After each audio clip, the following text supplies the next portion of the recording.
This is Linda Favela, Psalm 112. It's 9 verses about the fate of the righteous and of his lot in life, what he can expect, and one last verse about the fate of the wicked. We'll read it all, then comment.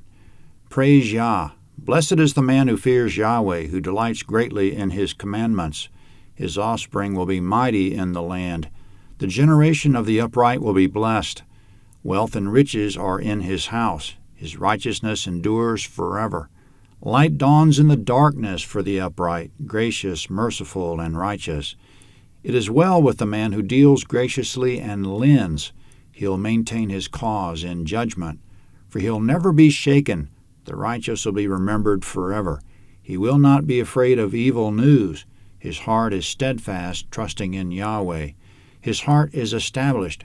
He will not be afraid in the end when he sees his adversaries. He has dispersed, he has given to the poor. His righteousness endures forever. His horn will be exalted with honor. The wicked will see it and be grieved. He shall gnash with his teeth and melt away. The desire of the wicked will perish. Comment in verse 1, Blessed is the man who delights greatly in Yahweh's commandments. From the New Testament, his commandments are not burdensome, 1 John 5:3. Why not? Because God's way is the best way, any way you look at it. The life of obedience is more pleasant, easier, more productive. God blesses it, we're fulfilled, and so on without end. Is obedience difficult sometimes? Yes, but not as difficult as heaping trouble on ourselves through disobedience.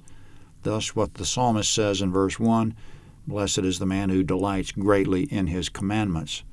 Things go better that way.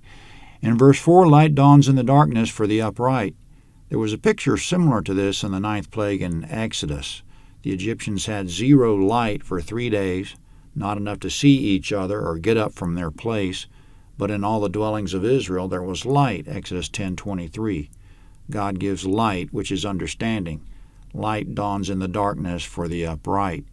God will give us answers to the questions of life when otherwise we'd be groping in the dark. In 2 of the verses 4 and 9, there's similar emphasis in a similar vein of dealing graciously, lending, dispersing, and giving to the poor.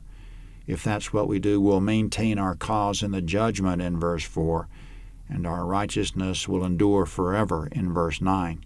So we're generous not just for the sake of those in need, but for the sake of our own eternal souls. Jesus said he would either accept us or reject us based on how we treat the least, that if we did it to the least or didn't do it, it was the same as if we did or didn't do it for him. Matthew 25:31-46. In verse 7 of the psalm, the righteous will not be afraid of evil news. The bottom line for us is that since God will always be on his throne, there's nothing to worry about. What could go wrong that he can't set right? Not even death is a problem. The upright are blessed. The wicked will see the blessing of the upright and be grieved in the last verse. The wicked will gnash his teeth and melt away. Psalm 113 is next.